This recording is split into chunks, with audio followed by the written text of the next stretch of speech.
មានដឹងទេថាសិល5តើសិលខណាដែលធ្វើឲ្យយើងខ្លាចជាអ្នកមានដោយស្ងៀមស្ងាត់មានសង្ស័យទេថាអ្នកខ្លះធ្វើការធ្ងន់ស្ទើរស្លាប់តែលុយបែរជាហូរចេញនៅក្នុងគណៈពេលដែលអ្នកខ្លះប្រើជីវិតធម្មតាស្ងប់ស្ងាត់តែក៏មានទ្រព្យហូរចូលមករហូតហើយជីវិតរបស់គេក៏ទៅយ៉ាងរលូនហើយក៏មិនមានសត្រូវមករារាំងភាពរីកចម្រើនទៀតរូបមន្តនេះមិនមែនស្ថិតនៅលើវិជានៃការរកលុយលំដាប់ពិភពលោកទេណាប៉ុន្តែវាបង្កប់នៅក្នុងសិល5ដែលយើងរក្សានេះឯងមនុស្សជាច្រើនគិតថាសិលគឺជាខុសហាមប៉ុន្តែនៅក្នុងโลกនៃការពិតសិលគឺជាកម្លាំងស្រូបទាញភាពមានបានជាក្រោះការពារភ័យថ្នាក់កំពូលថ្ងៃនេះអ្នកគ្រូសូមណែនាំហ្វេននិងញាតិពធមកស្គាល់ពីសិល5ឲ្យស៊ីជម្រៅនៅក្នុងបណ្ដាសិល5តើមានសិលខណាខ្លះដែលជាបេះដូងសំខាន់ដែលធ្វើឲ្យលោកអ្នកក្លាយជាអ្នកមានបែបស្ងៀមស្ងាត់ហើយនឹងមិនមានសត្រូវបើលោកអ្នកចង់បដូរជោគជតាដោយកម្លាំងបរិសុទ្ធសូមតាំងចិត្តស្ដាប់ឲ្យចប់ណាព្រោះចម្លើយអាចផ្លាស់ប្ដូរជីវិតលោកអ្នករៀងរហូតពាក្យថាមានបែបស្ងៀមស្ងាត់នៅក្នុងផ្លូវធម៌មិនមែនជាការត្រូវឆ្នោតមានបែបបណ្ដោះអាសន្ននោះទេតែជាការមានភោគទ្រព្យបែបយូរអង្វែងទ្រព្យដែលបានមកបែបបរិសុទ្ធនិងគ្មានថ្ងៃក្តៅក្រហាយហើយពាក្យថាគ្មានសត្រូវមិនមែនបានន័យថាគ្មានមនុស្សចំណែននោះទេតែសំដៅលើការដែលយើងមិនមានកម្មមិនមានពៀផ្សារភ្ជាប់នឹងអ្នកណាមិនមានអ្នកណាមកធ្វើអ្វីឲ្យយើងគ្រោះថ្នាក់បានមូលដ្ឋាននៃភាពសុខស្ដំនោះគឺចិត្តដែលមានគុណភាពហើយចិត្តដែលមានគុណភាពមិនអាចកើតឡើងបានឡើយបើខ្វះសិលអ្នកគ្រូសូមលើកយកសិលខដែលអ្នកដែលចង់ខ្លាចជាអ្នកមានត្រូវផ្ដោតខ្លាំងជាងគេនោះគឺសិលខទី2គឺការមិនកាន់យករបស់ទ្រព្យដែលគេមិនអោយមនុស្សជាច្រើនប្រាប់ថាខ្ញុំបានលួចអ្នកណាទេណាតែពាក្យថាអត្តនេទានាក្នុងកម្រិតដែលល្អិតនោះគឺស៊ីជម្រៅជាងហ្នឹង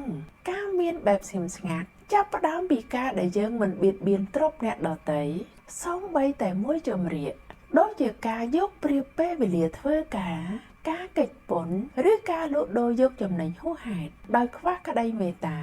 ទាំងអស់នេះជាការសាងបំណុលកម្មបើលោកអ្នកមានបំណុលកម្មលុយដែលលោកអ្នករកបាន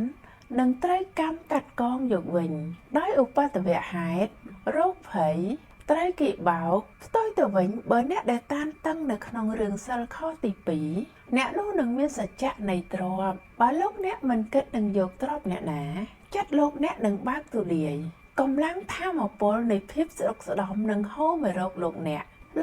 គឺជាកន្លែងសុវត្ថិភាពនៃការផ្ទុកទ្រព្យនឹងមករកលោកអ្នកដោយភាពស្មោះត្រង់ហើយនៅពេលដែលលោកអ្នកខ្លាចជាអ្នកមានហើយនឹងមានបែបស្ងៀមស្ងាត់គឺមានបែបស្ងប់សុខមិនមានអ្នកណាមកដេញដោល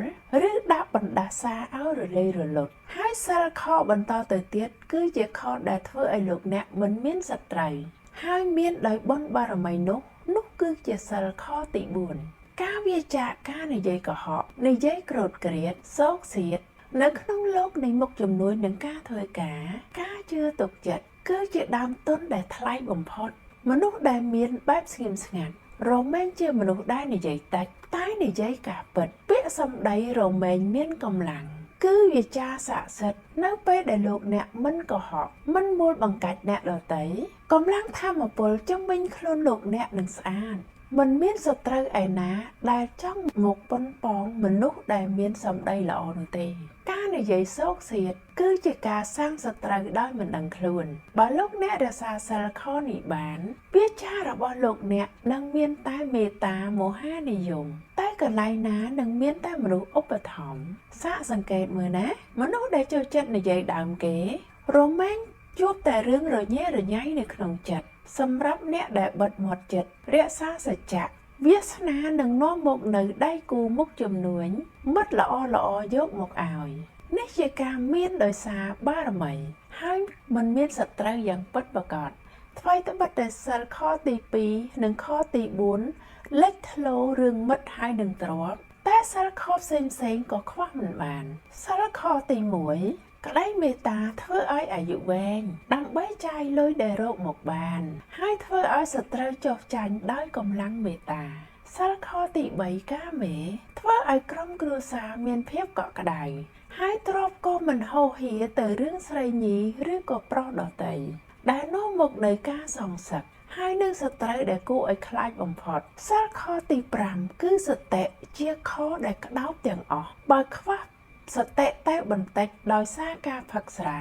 សិលគ្រប់ខដែលបានសាងមកក៏រលំភ្លាមការខ្លាចជាអ្នកមានរបៀបជាអ្នកមានសិលគឺជាការមានបែបទេវតាឃុំក្រងជីវិតមើលទៅធម្មតាសាមញ្ញតែខាងក្នុងវិញមានភាពរឹងមាំខ្ពស់ណាស់ដោយសារតែជីវិតលោកអ្នកមិនមានរន្ធធ្លុះដោយសារខុសសិលនឹងឯងបើថ្ងៃនេះហ្វេនដែលជាញាតិវធរ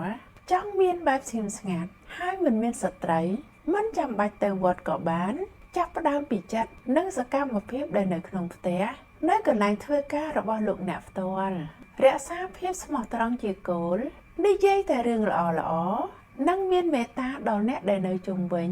ហើយលោកអ្នកនឹងបានប្រទះថាចង្វាក់ជីវិតលោកអ្នកនឹងផ្លាស់ប្ដូរឱកាសល្អៗនឹងរត់មករកលោកអ្នកដោយលោកអ្នកមិនបាច់រត់ទៅរក